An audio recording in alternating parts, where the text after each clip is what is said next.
சங்கீதம் அதனுடைய சங்கீதங்களின் புஸ்தகம் 34வது சங்கீதம் அதனுடைய 8வது வசனத்தை வாசிப்போம். ஆமென். சங்கீதங்களின் புஸ்தகமும் 34வது சங்கீதம் அதனுடைய 8வது வசனம். ஆமென். தெரிந்த வசனம் தான். கர்த்தர் நல்லவர் என்பதை ருசித்து பாருங்கள். அவர் மேல் நம்பிக்கையாய் இருக்கிற மனுஷன் பாக்கியவான். இந்த கர்த்தர் நல்லவர், இந்த இயேசு நல்லவர், இந்த தெய்வம் நல்ல தெய்வம். அந்த நல்ல தெய்வத்தை நம்ம என்ன செய்யணும்னா ருசிக்கணும், டேஸ்ட் பண்ணணும், அவரை தொட்டு பார்க்கணும். இயேசு எப்படிப்பட்டவரோ என்று பார்க்க வகை தேடினார். யாரு? யோவானா? சகை. இயேசு எப்படிப்பட்டவர், அவர் எப்படி இருக்கிறாரு பார்க்கறதுக்கு வகை தேடினான். அந்த ருசிக்கிறதுக்கு அவன் உள்ள என்ன செய்யுது? தூண்டப்படுது. அவன் இருதயம் தூண்டுது. இவர் எப்படி இருக்கிறார்? அவன் யாரு? ஒரு வட்டி கொடுற ஒரு மனுஷன், எல்லாருக்கும் காசு கொடுக்குற, கடன் கொடுக்குற ஒரு மனுஷன், ஃபினான்சியல் கம்பெனி நடத்தின ஒரு மனுஷன். அவன் இருதயம் எப்படி இருக்குன்னா ருசிக்கிறதுக்கு இருதயம் ஏவுது. நம்ம இருதயமோ ஏவணும் ஆண்டவரை ருசிக்கிறதுக்கு. நல்ல டேஸ்ட் இல்லைன்னா சாப்பிடுவோமா? குழம்புல உப்பு இல்லைனாலே கணவன் மனைவிக்குள்ளே சண்டை வந்துடுது. போய் உப்பை போட்டு கொண்டு வா. குழம்பை மாற்றி அனுப்பிடுறாங்க. போய் உப்பை போட்டு கொண்டு வா. நேற்று என்ன குழம்பு வச்சா? ஒன்றுமே நல்லா இல்லை, டேஸ்ட் இல்லை. ஆனால் ஹோட்டலில் போய் சாப்பிடும்போது பாருங்கள், எங்கள் அம்மா அதான் சொல்லுவாங்க, ஹோட்டலில் சாப்பிட்றவங்க உப்பு போடலைன்னா வாங்கி காசு கொடுத்து சாப்பிட்றீங்க, அங்கே சண்டை போட மாட்டீங்க. வீட்டில் தெரியாமல் ஒரு ஞாபகத்தில் ஒரு உப்பை போட மறந்துட்டா வீட்டில் என்ன ஆகிடுது?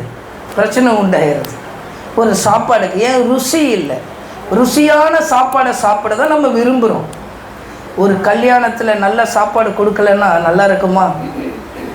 எவ்வளோ பிரச்சனையாயிரும். ஒரு நல்ல ருசி இல்லாத சாப்பாடு கொடுக்கலன்னா எவ்வளோ பிரச்சனையாகும். ருசி ரொம்ப முக்கியம். அந்த ருசி எதில் தெரியுது? நாக்கில். கர்த்தரை நம்ம ருசி பார்க்கணும். அவர் நல்லவராக இருக்கிறார். அவர் ரொம்ப ரொம்ப நல்லவராக இருக்கிறார். எல்லாருடைய வாழ்க்கையில் நல்லவராக இருக்கிறார். பாவியான மனுஷன் மேலே அவர் நல்லவராக இருக்கிறார். எல்லாருக்கும் இறங்குகிறவராக இருக்கிறார். அவர் நல்லவர் என்பதை நீங்கள் ருசி பார்க்கணும். கொஞ்சம் கொஞ்சமாக ருசி பார்க்கணும். அது பார்க்க அது திகட்டாது. அந்த ருசி திகட்டாது. ஒரு அளவுக்கு மேலே போனால் பால்கோவாவே என்ன செய்யுது? திகட்டிடுது. பெரிய ஸ்வீட்டு கம்பெனின்றான். அது சாப்பிட்ட பிறகு கொஞ்ச நேரம் கழித்து அதே திகட்டி போயிடுது. அது ஓரமாக போட்டு கடைசியாக எறும்பு தின்னு அது வீணாக போயிடுது. ருசி திகட்டிடுது. ஆனால் ஆண்டவருடைய அன்பு அது திகட்டாது. ருசிக்க ஆழமாக போய்கொண்டே இருக்கும். அவரை டேஸ்ட் பண்ணணும், அவரை கொஞ்சம் ருசி பார்க்கணும். ஒரு சம்பவத்தை சொல்லுறேன். இந்த இஸ்ரவேல் ஜனங்களை ஆண்டவர் வழி நடத்திட்டே வர்றாரு. கிட்டத்தட்ட என்ன 6 லட்சம் புருஷர்கள், 6 லட்சம் பேர் பெண்கள், எல்லாம் சேர்ந்து ஒரு 20 லட்சம் மேலே இருக்குன்னு சொல்கிறாங்க. தோராயமாக தெரியல. 20 லட்சம் ஜனங்களை ஆண்டவர் வழி நடத்தி வர்றாரு. இந்த ஜனங்களுக்கு சாப்பிட்றதுக்கு ஏதாவது வேணும்னு சொல்லி முறுமுறுக்கிறாங்க. ஆண்டவர் செஞ்ச அற்புதத்தை பார்த்து முறுமுறுக்கிறாங்க. இப்போ என்னன்னா, ஆண்டவர் வானத்திலிருந்து ஒரு மன்னாவை கொடுக்குறார். இந்த மன்னா எப்படி இருக்குன்னா, இந்த மன்னாவை அவங்க எடுத்து சாப்பிட்றாங்க. தேனிட்ட பணியாரம் போல ருசிகரமாக இருந்ததுன்னு சொல்லி யாத்திராகமத்தில் வசனம் போட்டிருக்கு. அந்த மன்னாவை எடுத்து அவங்க சாப்பிட்றாங்க. அந்த மன்னா அவ்வளோ ருசியாக இருக்குது. இதில் என்னென்னா 40 வருஷம் அந்த மன்னாவே அவங்க சாப்பிட்றாரு. ஒரு வாட்டி ஆண்டவரை நீங்கள் ருசி பார்த்துட்டிங்கன்னா 40 வருஷம் ஆனாலும் அந்த ருசி என்ன ஆகும்? நாட்கள் இருக்கும். 40 வருஷம் அந்த மன்னாவே அந்த லட்சக்கணக்கான ஜனங்க சாப்பிட்றாங்க. அந்த அளவுக்கு அந்த ருசி அவங்களுக்கு திகட்டி போகாத அளவுக்கு அந்த ருசி இருக்கும். அந்த அளவு ஆண்டவர் உங்களை போஷிப்பார். ஒரு வாட்டி அந்த மன்னாவை, வசனத்துக்கு அடையாளமாக தான் அந்த மன்னா சொல்லப்பட்டிருக்கிறது, இந்த மன்னாவை ஒரு வாட்டி ருசிச்சுட்டிங்கன்னா வாழ்க்கையில் 40 வருஷம் இல்லை 400 வருஷம் ஆனாலும் அது தடைப்படாததாக இருக்குது. சரி, தாவீது இந்த சங்கீதத்தை எழுதுகிறார். இந்த சங்கீதத்தை எழுதும்போது அந்த சங்கீதத்தில் இருக்கிற மேல் பகுதியை வாசிப்போம். தாவீது அபிமெலேக்குக்கு முன்பாக வேஷம் மாறின பின்பு அந்த பிராக்கெட்ல போட்டிருக்கு, அவனால் துரத்தி விடப்படுகையில் பாடின சங்கீதம். ஆமா, ஒருத்தரால துரத்தி விடப்பட போது ஒரு மனுஷன் பாடுற பாட்டை பாருங்க, கர்த்தர் நல்லவர் என்பதை ருசித்து பாருங்கள்ன்றார். அவனை கொல்றதுக்கு ஆயத்தமாக இருக்கிறாங்க. தாவீதை கொல்றதுக்கு ரொம்ப ஆயத்தமாக இருக்கிறாங்க. இவன் என்ன செய்கிறான், ஆசாரிப்பு கூடாரத்துக்குள்ளே போய் அவன் போகும்போது ஒருத்தர் பார்த்து இவனை என்ன செய்கிறாங்க, இவன் தான் தாவீது, இவனை அடையாளம் கண்டுட்டாங்க. இப்போ இவன் அந்த ராஜாவின் இடத்துல கொண்டு போய் அவனை நிற்கிறாங்க. இப்போ ராஜா அவனை பார்த்துட்டா இவனை என்ன செய்வான், கொன்று போட்டுருவான். இப்போ அந்த இடத்துல அவன் என்ன செய்கிறான்னா, அந்த தாவீது சேற்றை எடுத்து என்ன செய்கிறான், அந்த வசனத்தை வாசிப்போம், நல்லாயிருக்கும். 1 சாமுவேல் 21:11 வாசிப்போம். 1 சாமுவேல். ஏன் இந்த சங்கீதத்தில் ஆண்டவர் தாவீது இதை சொல்லுகிறார் என்றால், 1 சாமுவேல் 21:11 வாசிப்போம். ஆகீசின் ஊழியக்காரர் அவனை பார்த்து தேசத்து ராஜாவாகிய தாவீது இவன் அல்லவோ, சவுல் கொன்றது 1000, தாவீது கொன்றது 10,000 என்று இவனை குறித்தல்லவோ ஆடல் பாடலோடு கொண்டாடினார்கள் என்றார். இந்த வார்த்தைகளை தாவீது தன் மனதிலே வைத்துக்கொண்டு காத்தின் ராஜாவாகிய ஆகீசுக்கு மிகவும் பயப்பட்டு, அந்த ராஜாக்கு இந்த நியூஸ் போயிரும், இவர் தான் தாவீதுன்னு தெரிஞ்ச உடனே மிகவும் பயப்படுறார். இந்த தாவீது பயப்படும் போது அடுத்த வசனத்தை வாசிப்போம். அவர்கள் கண்களுக்கு முன்பாக, தாவீது ஒரு காரியத்தை செய்றாரு. அவர்கள் கண்களுக்கு முன்பாக தன் முகநாடியை வேறுபடுத்தி அவர்களிடத்தில் பித்தம் கொண்டவனை போல காண்பித்து, ஒரு பைத்தியம் போல நடிச்சு வாசக்கதவுகளிலே கீறி கொண்டிருந்து தன் வாயிலிருந்து நுரையை தன் தாடியில் விலப்பண்ணி கொண்டிருந்தான். அப்பொழுது ஆகீஸ், இப்ப அந்த ராஜா இந்த தாவீதை பார்த்து சொல்லுகிறாரு, தன் ஊழியக்காரரை நோக்கி இதோ இந்த மனுஷன் பித்தம் கொண்டவன் என்று காண்கிறீர்களே, ஆமா இவன் ஒரு பைத்தியக்காரன்றத பார்க்கறீங்களே, இவனை நீங்கள் என்னிடத்தில் கொண்டு வந்தது என்ன? இவனை எதுக்கு கொண்டு வந்தீங்க? எனக்கு முன்பாக பைத்திய சேஷ்டை செய்ய நீங்கள் இவனை கொண்டு வருகிறதற்கு பைத்தியக்காரர் எனக்கு குறைவாய் இருக்கிறார்களோ? ஆமா, இவன் என் வீட்டிலே வரலாமா என்றான். இவன் என் வீட்டிலே வரலாமான்னு சொல்லி தாவீதை வெளியே அனுப்புறாங்க. ஆனா அது தாவீதுனே தெரியல. ஏன் தெரியுமா? அவர் வேஷம் மாறிட்டார். தன்னை பைத்தியம் போல காண்பிச்சிட்டார். தன்னை பைத்தியம் போல காண்பிச்சாலும் அந்த ராஜாக்கு அடையாளம் தெரியல.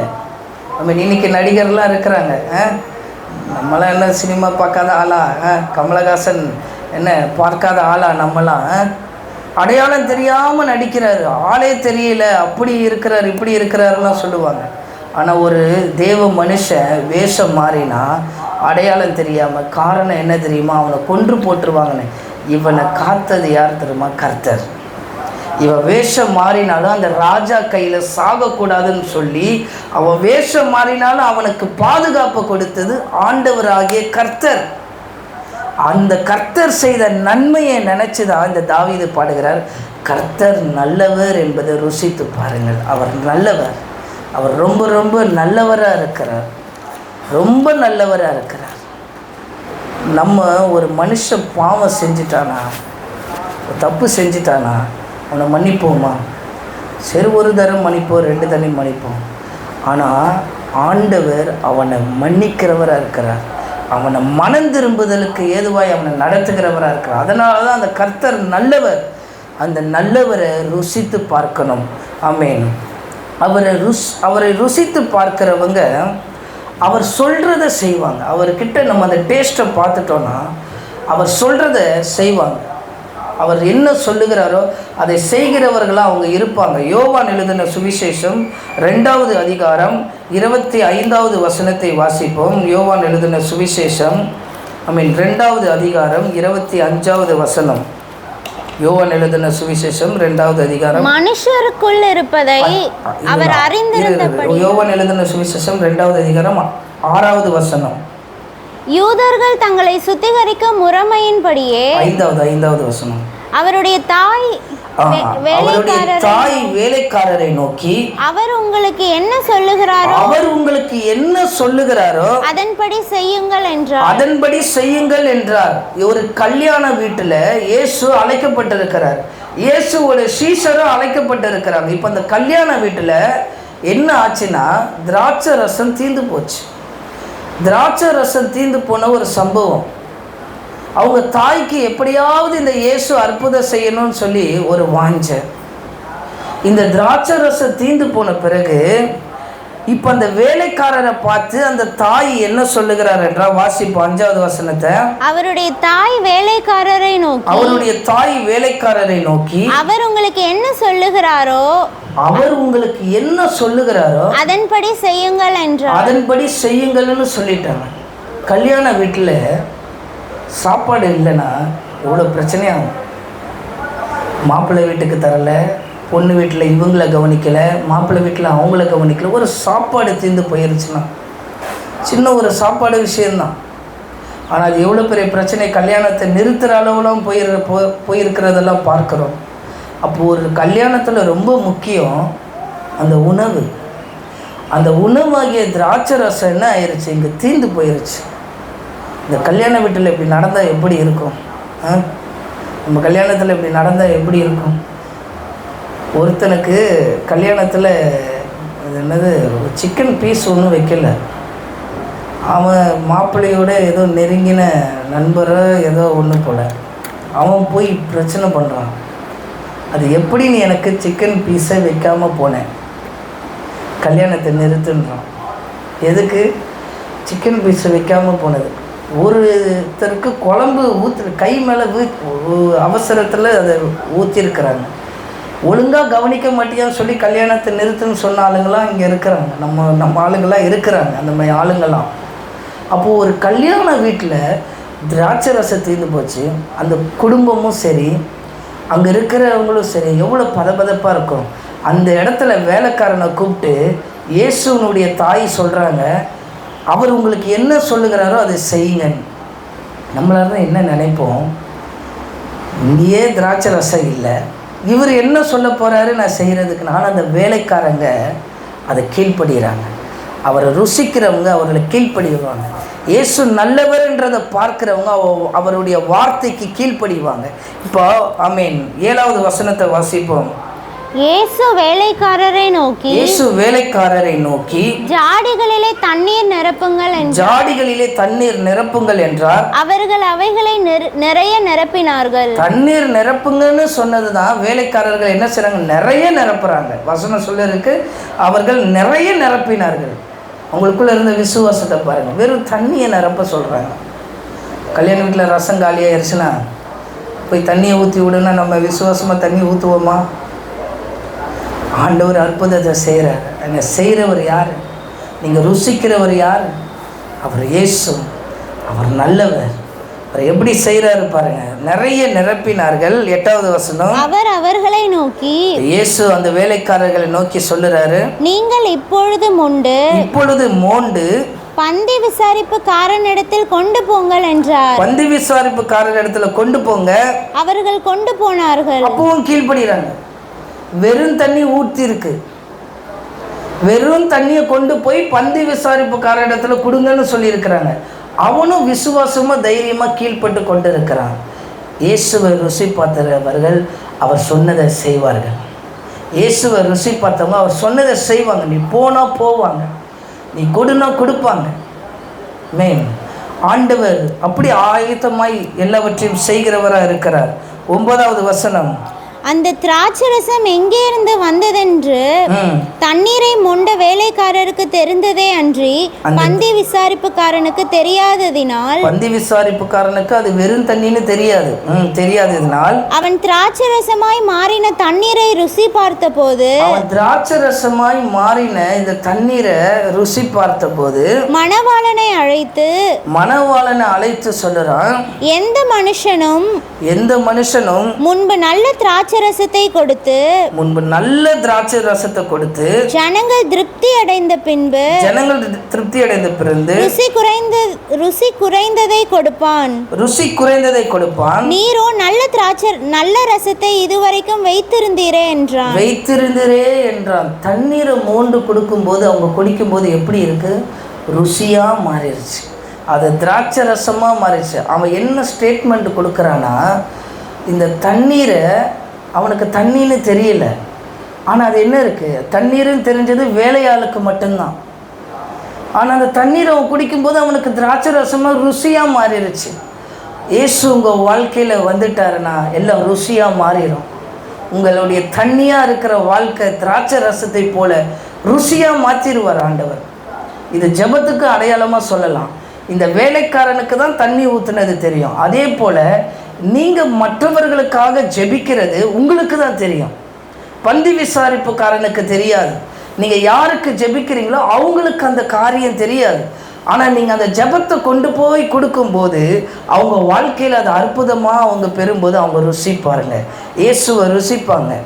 அதனால தான் ஒரு சிலருடைய பேர்களை எழுதி நாங்கள் ஜெபிக்கிறோம். ஏன்? நாங்கள் அந்த வேலைக்காரர்களை போல தண்ணியில் தான் திராட்சை ரசம் இருக்குன்னு சொல்லி நாங்கள் அந்த பேரை எழுதி ஜெபிக்கிறோம். ஒரு நாள் அவங்க ரட்சிப்பு அடையும் போது அது எப்படி இருக்கும்? திராட்சை ரசமாய் ருசியாக அது மாறும். அதனால தான் பேர் எழுதி வச்சு நாங்கள் ஜெபிக்கிறோம். அவங்கள ஒரு நாள் என்ன செய்வாங்க? ஆண்டவரை ருசி பார்ப்பாங்க. இந்த ருசி உங்கள் வாழ்க்கையில் இருக்கணும். ஆண்டவரை ருசிக்கிறது உங்கள் வாழ்க்கையில் இருந்தால் தான் நீங்கள் ஜெயம் கொள்ளுகிறதா மாற முடியும். ஆமென். 11வது வசனத்தை வாசித்தா இவ்விதமாக இயேசு இந்த முதலாம் அற்புதத்தை கலிலேயாவில் உள்ள கானா ஊரிலே செய்து தம்முடைய மகிமையை வெளிப்படுத்தினார். மகிமையை ஆண்டவர் வெளிப்படுத்துவார். இந்த இயேசுவை ருசித்து பார்க்கும்போது அவருடைய மகிமையை ஆண்டவர் வெளிப்படுத்துவார். ஆண்டவர் நமக்கு அப்படிப்பட்ட காரியத்தை செய்வார். நீங்கள் ஒரு அதிகமாக ருசிச்சுட்டே இருக்கணும். ஜெபத்தில் அதிகமாக ருசிக்கணும். அவர் நல்லவர் என்பதை நீங்கள் ருசிக்கணும். ஒரு ஆண்டவரை, ஒரு தெய்வத்தை எப்படி வணங்கணும்னா அவர் எப்படிப்பட்டவர்ன்றதை நம்ம அறிந்தால் தான், அதை நம்ம ருசித்தால் தான் அவர் இன்னும் அவருக்குள்ளே நம்ம வளர முடியும். அப்போ இந்த தெய்வம் எப்படிப்பட்டவர்? முதல் தன்மை உடையவர்னா அவர் நல்லவராக இருக்கிறார். இந்த நல்லவர் உள்ள இயேசு கல்யாண வீட்டில் எனக்கு தெரியாதுன்ட்டு போல அவர் அந்த இடத்துல அற்புதத்தை செய்கிறார். அந்த விசுவாசத்தின்படி அவங்க மகிமையை அங்கே விளங்க செய்தார். அதை குடிக்கும்போது பழைய திராட்சை ரசத்தை காட்டிலும் புது திராட்சை ரசம் ருசியாக இருந்தது. கர்த்தர் நல்லவர் என்பதை உங்கள் வாழ்க்கையில் நீங்கள் பார்த்துட்டிங்கன்னா, இயேசு நல்லவர் என்பதை உங்கள் வாழ்க்கையில் நீங்கள் பார்க்குறீங்கன்னா, உங்கள் பழைய வாழ்க்கையை காட்டிலும் புது வாழ்க்கை ருசிகரமாக இருக்கும். நான் நினச்சேன் நண்பரோடு கூட இருக்கிறது தான் சந்தோஷம் போல், ஃப்ரெண்ட்ஸோடு இருக்கிறது தான் சந்தோஷம் போல் அப்படின்னு. உலகத்தில் அதுக்கு ஈடான சந்தோஷம் ஒன்றுமே இல்லை. சில பேர் காதலியோடு இருக்கிறது தான் சந்தோஷம்வான். கல்யாணத்துக்கு பிறகு தான் தெரியும். பேசிக்கிட்டே இருப்பான், கல்யாணத்துக்கு அப்புறமேட்டு தான் தெரியும். இப்படி அதுதான் சந்தோஷம் இருப்பான். ஆனால் இயேசுவை ருசி பார்க்கும்போது, அவர் நல்லவர்ன்றதை ருசிக்கும்போது நம்மளுடைய வாழ்க்கை எப்படி மாறுது தெரியுமா? பழைய திராட்சை ரசத்தை காட்டிலும் புதிய திராட்சை ரசம் பயங்கர ருசியாக இருக்கும். அற்புதமான ஒரு வாழ்க்கையை ஆண்டவர் நமக்காக வைத்திருக்கிறார். நம்ம அதை ருசித்து முன்னேறும்போது ஆண்டவர் உதவி செய்கிறவராக இருக்கிறார். ஆமென். கர்த்தர் தயவுள்ளவர் என்பதை ருசித்து பார்க்கணும். அவர் நல்லவர் என்பதை ருசித்து பார்க்கணும். அவர் தயவுள்ளவர் என்பதை நீங்கள் ருசித்தது உண்டானால் 1 பேதுரு 2:1 வாசிப்போம். 1 பேதுரு அதனுடைய 2:1. ஆமென். 1 பேதுரு இப்படி இருக்க கர்த்தர் தயவுள்ளவர் என்பதை நீங்கள் ருசித்து பார்த்ததுண்டானால், கர்த்தர் தயவுள்ளவர் என்பதை நீங்க ருசித்துட்டீங்கன்னா நீங்க என்ன செய்யணும் என்றால், சகல துர்குணத்தையும் சகலவித கபடத்தையும் வஞ்சகங்களையும் பொறாமைகளையும் சகலவித புறங்கூறுதல்களையும் ஒழித்துவிட்டு நீங்கள் வளரும்படி, நீங்கள் ரட்சிப்புக்கென்று வளரும்படி புதிதாய் பிறந்த குழந்தைகளைப் போல, புதிதாய் பிறந்த குழந்தைகளைப் போல திருவசனமாகிய களங்கமில்லாத ஞானப்பாலின் மேல் வாஞ்சையாயிருங்கள். திருவசனமாகிய கலகமில்லாத ஞானப்பாலின் மேல் வாஞ்சையாயிருங்கள் என்று ஆண்டவர் சொல்லியிருக்கிறார். நீங்கள் அவரை ருசிக்கணும்னா, ருசிச்சு இருக்கிறீங்கன்னா இப்படிப்பட்ட காரியங்களை விட்டு நீங்கள் விலகணும். புதிதாய் பிறந்த ஒரு குழந்தையை போல நம்ம மாறணும். ஒவ்வொரு நாளும் இயேசு புதுசாக தெரியணும். இதே தெய்வம் தானே, இதே இயேசு தானே, இதே ஜெபிக்கிற பாவனை தானே? இல்லை, ஒவ்வொரு நாளும் ஆண்டவர் நமக்கு புதுசாக தெரியணும். ஒரு நாளும் இந்த இயேசு நம்ம வாழ்க்கையில் புதுசாக ருசிக்கணும். அவரை ஒரே விதமாக இயேசுவை பார்த்துடக்கூடாது. ஒரே விதமாக இயேசுவை வைத்திடக்கூடாது. ரட்சிக்கப்படும் போது இயேசு புதுசாக இருக்கிறார், அவர் நடத்தி வரும்போது புதுசாக இருக்கிறார், தேவைகளை சந்திக்கும் போது புதுசாக இருக்கிறார், அபிஷேகம் பண்ணும்போது புதுசாக இருக்கிறார், வரங்களை தரும்போது புதுசாக இருக்கிறார், நம் மூலியமாய் அநேக அற்புதங்களை செய்யும் போது புதுசாக இருக்கிறார், வார்த்தையை தரும்போது புதுசாக இருக்கிறார், ஆமென், நம்மளுக்கு திருமணம் நடத்தி வைக்கும் போது புதுசாக இருக்கிறார். அவரை புதுசாகவே இருக்கிறார், எப்பொழுதும் புதுசாக இருக்கிறார். அவரை எப்படி பார்க்கணும்? புதிதாய் பிறந்த குழந்தையை போல் அவரை பார்க்கணும். புதுசாய் ஆண்டவரிடத்தில் வருகிற மாதிரி அவரை பார்க்கும்போது திருவசனமாகிய ஞானப்பாலின் மேல் வாஞ்சையாக இருக்கிறார்கள். அவர்கள் வசனத்தின் மேலே வாஞ்சையாக இருக்கணும். அந்த வசனத்தை நம்ம வாழ்க்கையில் ருசிக்கணும். இந்த வசனம் உள்ளே நமக்குள்ளே போய் பேசும். இந்த வேதம் நமக்குள்ளே பேசும். ஆண்டவர் இதுக்குள்ளே இருந்து நம்ம இடத்துல பேசுவார். நம்ம சரி பண்ண வேண்டிய காரியங்களே இதில் பேசுவார். எதிர்காலத்தில் நம்ம நடக்க வேண்டிய காரியங்களே இதில் நம்மளை வெளிப்படுத்துவார். ஆண்டவர் அப்படிப்பட்ட காரியங்களை செய்வார். ஆமென். முதலாவது அவரை ருசி பார்க்கிறவர்கள் அவர் சொல்லுகிறத செய்கிறவர்களாக இருக்கிறாங்க. ரெண்டாவது எப்படி இருக்கிறாங்க? திருவசனத்தின் மேலே வாஞ்சை உள்ளவர்களாக நீங்கள் இருக்கணும். அந்த வாஞ்சை நமக்குள்ளே கிரியை செய்யணும். அந்த வாஞ்சை நமக்குள்ளே ஆமென் ஒரு எழுப்புதலை கொண்டு வரணும். நம்ம இயேசு தானே, அவர் அமைதியாக இருப்பார் அப்படின்னு இருக்கக்கூடாது. நம்ம இயேசுவுக்காக ஏதாவது செய்யணும். அவர் உங்களை நெருக்கி ஏவணும். ஆமென். லூக்கா எழுதின சுவிசேஷம் 8வது அதிகாரம் 2வது வசனத்தை வாசிப்போம். ஆமென். அவரை ருசிக்கிறவர்கள் அவரோடு கூட இருப்பார்கள். அவர் பொல்லாத ஆவிகளையும் வியாதிகளையும் நீக்கி குணமாக்கின சில ஸ்திரீகளும். ஆமென். அவர் பொல்லாத ஆவிகளையும் வியாதிகளையும் நீக்கி குணமாக்கின சில பெண்கள், ஆமென், ஸ்திரீகளும் 7 பிசாசுகள் நீங்கின மகதலேனாள் எனப்பட்ட மரியாளும் ஏரோதின் காரியக்காரனான கூசாவின் மனைவியாகிய யோவன்னாலும் சூசன்னாலும் தங்கள் ஆஸ்திகளால் அவருக்கு ஊழியம் செய்து கொண்டு வந்த மற்ற அநேக ஸ்திரீகளும் அவருடனே இருந்தார்கள். மற்ற அநேக ஸ்திரீகளும் யாரு? அவருடனே கூட இருக்கிறாங்க. இவங்கெல்லாம் யாரு? ஆண்டவரிடத்துல அற்புதம் பெற்றவங்க. ஆண்டவரிடத்தில் அற்புதத்தை பெற்றவங்க யாருமே, ஆண்டவரிடத்தில் ருசி பார்த்த யாருமே அவங்கள இயேசுவை விட்டு பிரிந்து போல வசனம் சொல்லியிருக்கிறது. கடைசியாய் அநேக ஸ்திரீகளும் அவருடனே கூட இருந்தார்கள். ஆமென். யாருன்னு பார்த்தா 7 பிசாசு போன ஒரு லேடி, ஒரு பெண். ஆமென். பொல்லாத ஆவி வியாதி நீக்கி குணமாக்கின பெண்கள். இவங்க எல்லாம் இயேசுவை ருசி பார்க்கிறாங்க. அவங்களுடைய சரீரத்துக்குள்ள பொல்லாத ஆவி என்ன செய்யுது? கிரியை செய்து. பிசாசு பேய் பிடித்திருக்கு, வாழ்க்கையில் கிரியை செய்து குணமாக்கப்பட முடியல. இயேசுவின் இடத்துல வராங்க, இயேசு அற்புதத்தை செய்கிறாரு. அந்த அற்புதத்தை பெற்றுட்டு அவங்க திரும்பி போகலை. நாங்கள் உதவி போதகராக நானும் என் மனைவியும் வேலை செய்யும்போது சபையில் அநேக பேர் பேய் பிடித்தவங்க வருவாங்க. நாங்கள் அந்த பேய் பிடிக்கிறவர்களுக்காக உட்கார்ந்து ஜோமனும். அந்த பேய் அவங்கள விட்டு நீங்கி போயிடும். அதுக்கப்புறம் சபைக்கு வரமாட்டாங்க. அது அப்போ எப்படி ஆயிடுது? மற்றவர்களை போல் இவங்களும் யார்? ஒரு சாமியாரை நினச்சிட்டு போயிடுறாங்க. அந்த லிஸ்ட்டில் தான் இருக்கிறோம். சாமியாரை நினச்சிட்றாங்க. நம்மளையும் வந்தால் பேய் ஓட்டி விடுவாங்க, நம்ம போயிடலாம். காணிக்கை பெட்டி இருக்கும், காணிக்கையை போட்டுட்டு போயிடுவாங்க. அதை ஒரு பாஸ்டர் சொன்னார். ஒரு இடத்துல போகும்போது அசுத்த ஆவியினுடைய அந்த தாக்கம் இருந்ததுனால நான் அந்த மெய்ப்பன் அந்த பாஸ்டர்கிட்ட நான் கேட்டேன், பாஸ்டர் இங்கே அசுத்த ஆவி இருக்குதா யார் மேலேயே எனக்கு அஃபெக்ட் ஆகுது நான் சொன்னேன். அவர் சொன்னாரா, இருக்குது, ஆனால் நான் ஓட்ட மாட்டேன் அப்படின்னாரு. ஏன்னா நான் ஓட்டுனா கையில் இருக்க 10 ரூபாய் எடுத்து காணிக்கை பெட்டியில் போட்டுட்டு போயிடுறானுங்க. என்னமோ உட்காந்து இந்த சாமி ஓட்டுறது இது பேய் ஓட்டுறதா நினச்சிட்றாங்கன்னு சொல்லிடுறாங்க. இப்போ அற்புதத்தை பெற்றுட்டு போயிடுறாங்க. அவங்களுக்கு எப்படி தோணுதுன்னா, வந்தால் பிசாசு ஓட்டுவாங்க, அவங்ககிட்ட போனால் ஜோமணி சுகம் கிடைக்கும், ஜோமணி சுகம் கிடைக்கும், அற்புதம் கிடைக்கும். இந்த வசனத்தை வாசிக்கும் போது 7 பேய் பிடிச்சிருக்கிற ஒரு ஸ்திரீ இருக்கிறான். சில பேருக்கெல்லாம் ஒரு பேய் பிடிச்சாலே கணவர் அவனோட வாழ முடியல. வந்து சொல்கிறான், என் பொண்டாட்டிக்கு பேய் பிடிச்சிருக்கேன்றான். அப்புறம் அந்த பாஸ்டர் ஜோமணி சொல்கிறாரு, உன் பொண்டாட்டிக்கு பேய் பிடிக்கல, உன் பொண்டாட்டி அப்படி தான் நடந்துக்கிறான், நீ போன்னு ஜோமணி அனுப்பி விட்டார.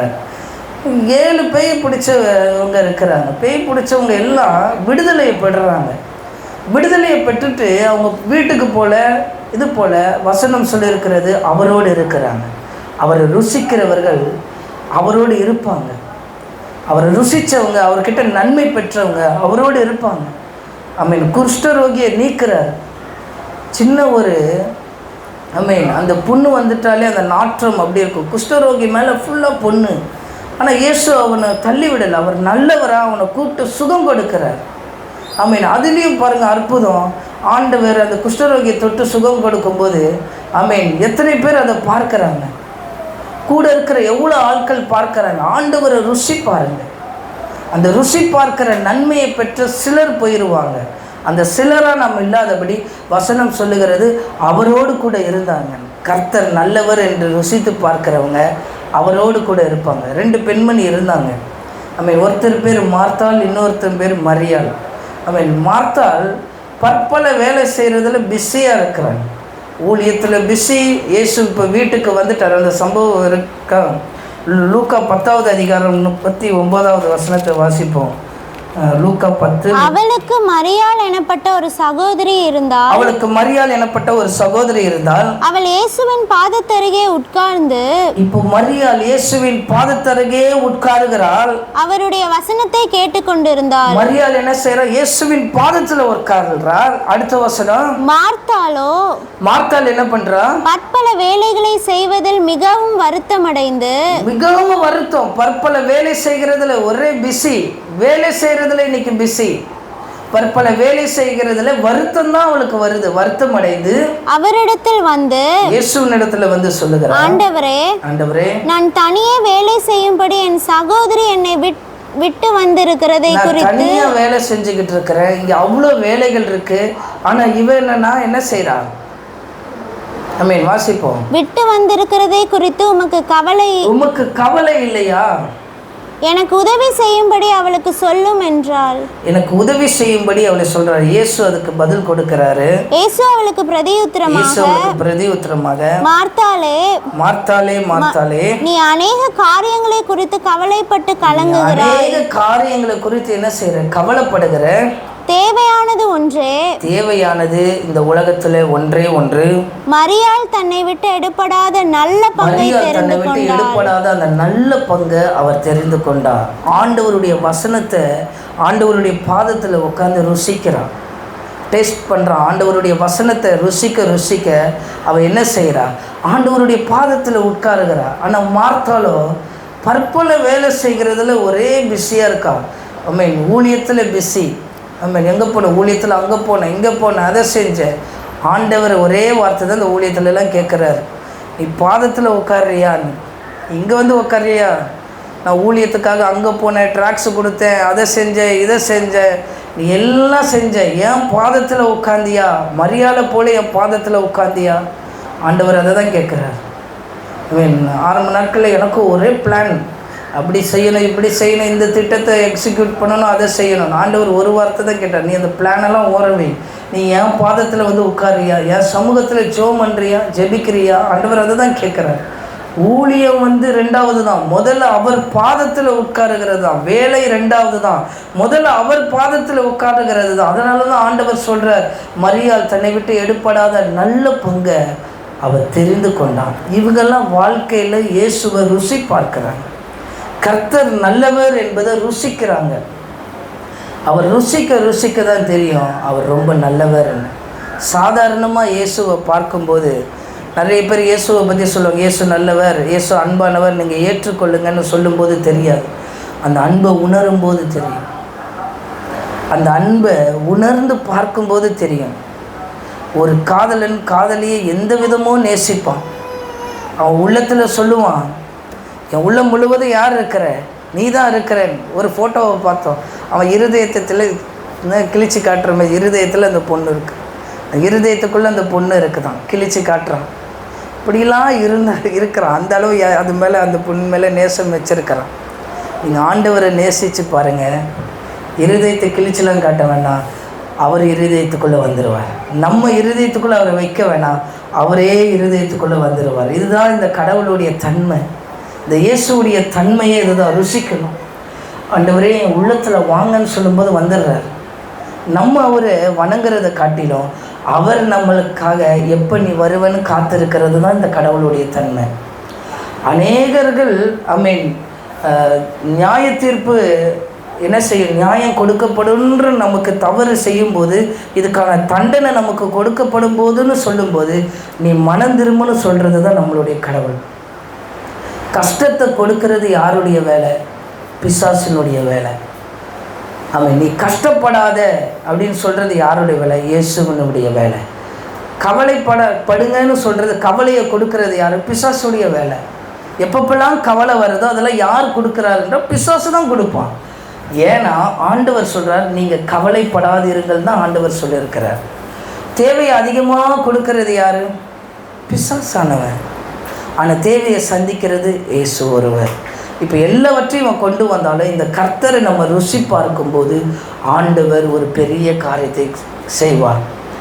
அந்த இயேசு அவர் பட்ட தன்மை அது வெறும் வேகமானது, அது சொல்லி முடியாது. அது நீங்கள் உணர்ந்தால் தான் தெரியும். அதை நீங்கள் உணர்ந்து பார்க்கும்போது தான் அதோடைய அன்பு என்ன, ஆழம் என்ன, அகலம் என்னன்னு சொல்லி தெரியும். அநேக நேரம் என்னிடத்துல இயேசுவை பற்றி அநேக தடவை சொல்லியிருக்கிறாங்க. அப்போல்லாம் இந்த இயேசு யாருன்னு தெரியாது. ட்ராக்ஸ் பேப்பர்லாம் எனக்கே கொடுத்துருக்குறாங்க. ட்ராக்ஸ் எல்லாம் பண்ண அநியாயம் இருக்குது. ஆனால் அப்போ தெரியாது அந்த அன்பு. இயேசு உள்ளத்தில் வந்த பிறகு தெரியுது, இவரே மெய்யான தெய்வன் என்கிறத நான் காண்கிறேன். புதிதாய் பிறக்கப்பட்ட ஒரு குழந்தையை போல அவர் உள்ளத்தில் வர வர இப்போவும் ரட்சிக்கப்பட்டது மாத்திரமல்ல, இப்போவும் ஜெபிக்கும் போது ஆண்டவர் உள்ளத்தில் வரும்போது புதுசாக பறக்கிற மாதிரி இருக்குது. அந்த அனுபவம் உங்கள் வாழ்க்கையில் இருக்கும்போது ஆண்டவர் உங்களை ஆசீர்வதிப்பார், ஆண்டவர் உங்களை நடத்துவார். அந்த ருசி உங்கள் வாழ்க்கையில் ஒரு பெரிய காரியத்தை கொண்டு வரும். கர்த்தர் நல்லவர் என்பதை ருசிக்கணும். ஆண்டவர் அற்புதத்தை ருசிக்கிறது ஒரு பக்கம், ஆண்டவர் செய்கிற அதிசயத்தை ருசிக்கிறது ஒரு பக்கம் இருந்தாலும் கர்த்தர் நல்லவர்ன்றது முதல்ல ருசிக்கணும். அவர் ரட்சிக்கிறவர் என்பதை ருசிக்கணும். அவர் நன்மை செய்கிறவராக இருக்கிறார் என்பதை ருசிக்கணும். நீங்கள் ருசித்து பார்க்கும்போது ஆண்டவர் பெரிய காரியங்களை நம்ம வாழ்க்கையில் செய்வார். அவரை நம்பி போகும்போது ஆண்டவர் கைவிடவே மாட்டார். 25வது வயதில் ஊழியத்துக்கு போகும்போது கையில் பணம் கிடையாது, ஒன்றும் கிடையாது, எதுவும் கிடையாது. அவரை நம்பி போகணும். இன்னி வரைக்கும் ஆண்டவர் ஆசீர்வாதமாய் உதவி செய்திருக்கிறார். 100க்கு 100 உம்மை நான் நம்புவேன், அற்புதம் செய்திடுங்க, அதிசயம் நடத்திடுங்க. 100க்கு 100 உம்மை நான் நம்புவேன், அற்புதம் செய்திடுங்க, அதிசயம் நடத்திடுங்க. மனிதர்கள் முன்பாக தலை குனிந்து போகாமல் உதவி செய்திடுங்க, உயர்த்தி வச்சிடுங்க. மனிதர்கள் முன்பாக தலை குனிந்து போகாமல் உதவி செய்திடுங்க, உயர்த்தி வச்சிடுங்க. உம்மைத்தான் நான் நம்பி இருக்கேன், அற்புதங்கள் எனக்கு செய்யுங்கப்பா. உம்மைத்தான் நான் நம்பி இருக்கேன், அற்புதங்கள் எனக்கு செய்யுங்கப்பா. என் நம்பிக்கையே உமக்கு ஸ்தோத்திரம், என் புகலிடமே உமக்கு ஸ்தோத்திரம். என் நம்பிக்கையே உமக்கு ஸ்தோத்திரம், என் புகலிடமே உமக்கு ஸ்தோத்திரம். அந்த அன்பை ருசிக்கணும். ருசிக்கும் போது அந்த நம்பிக்கை மேலே நீங்கள் இருக்கிறீங்கன்னா, இயேசு மேலே அந்த நம்பிக்கை இருக்குமானா உங்கள் வாழ்க்கையை ஆண்டவர் ஜெயமுள்ள வாழ்க்கையாய் மாற்றுவார். ஆண்டவர் கொண்டு வருவார். எல்லா தேசத்திலும் இயேசுவை ஏற்றுக்கொண்டு வருகிற காலம் இது. எல்லாரும் இயேசுவை ஏற்றுக்கொண்டே வராங்க, எல்லாரும் ஆண்டவரை ருசி பார்த்துட்டே வராங்க. இந்த கடைசி காலகட்டத்தில் மாம்சமான யாவர் மேலும் ஆவி ஊற்றப்படும். அதே போல் உங்கள் மேலே அந்த ஆவி இந்த கடைசி நாட்களிலே நீங்கள் அவரை நம்பும்போது, அவரை ருசித்து இருக்கும்போது ஆண்டவர் உங்களுக்கு உதவி செய்கிறவராக இருக்கிறார். ஆமென். ஆதாம் ஏவாளை குறித்து நமக்கு தெரியும். இந்த ஆதாம் ஏவாளை ஆண்டவர் மனுஷனை படைத்த பிறகு அவங்க குடும்பமாக வாழுறாங்க. இந்த குடும்பம் இயேசுவை ருசிக்கிற குடும்பமாக இருந்தது. கர்த்தரை ருசிக்கிறாங்க. பிசாசு அந்த வாழ்க்கைக்குள்ளே வராத வரைக்கும் இவங்க ஆண்டவரை ருசித்து வாழுகிற ஒரு வாழ்க்கையாக இருக்கிறாங்க. ஆண்டவர் சொல்லிட்டு போகிறார், நன்மை தீமை அறியத்தக்க கனி என்ன செய்கிறார் ஆண்டவர் வைத்திருக்கிறாரு சொல்லி. இதை நீ புசிக்காதன்னு ஆண்டவர் சொல்கிறார். அது புசிக்காத வரைக்கும் இயேசுவினுடைய ருசி அவங்க வாழ்க்கையில் பிரகாசமாக இருந்தது. ஆண்டவருடைய கர்த்தருடைய அந்த தன்மை அவங்க வாழ்க்கையில் ருசிகரமாக இருந்தது, சந்தோஷமாக வாழ்ந்தாங்க. என்னைக்கு பண்ணக்கூடாதுன்னு சொன்ன ஒரு விஷயத்தை அவங்க ருசித்தாங்களோ அவங்க தீமைக்கு ஏதுவாகி ஆண்டவர் அந்த தோட்டத்தை விட்டு வெளியே அனுப்பினார். ஆசீர்வாதத்தை இழந்து போனாங்க. இன்றைக்கு ஆசீர்வாதத்தை நம்ம இழக்கிறது அந்த கண்களினால் பார்த்து இதை நான் ஆண்டவர் செய்யக்கூடாதுன்னு சொல்லுகிற காரியத்தை நம்ம செய்யும்போது, ஆண்டவர் செய்யாதன்ற காரியத்தை செய்யும்போது கர்த்தர் என்ன செய்கிறார், நமக்கு வருகிற ஆசீர்வாதத்தை நம்மளே என்ன செய்கிறோம், தடை பண்ணி போடுகிறவராக இருக்கலாம். ஆண்டவரை ருசிங்க, தேவனை ருசி பாருங்கள். ஆண்டவர் பெரிய காரியத்தை நமக்கு செய்ய வல்லமையோடவராக இருப்பார். கண்களை மூடி நம்ம ஜெபம் பண்ணுவோம். ஆண்டவர் சமூகத்தில் அவரை ருசிக்கிறவர்கள் அவர் சொல்லுகிறத செய்வாங்க. அவரை ருசித்து பார்க்கிறவங்க அவரோடு கூட இருப்பாங்க. ஆமேன். நாமளும் அப்படி இருக்க ஆண்டவர் உதவி செய்வார் என்று சொல்லி ஆண்டவர் சமூகத்தில் ஒப்பு கொடுத்து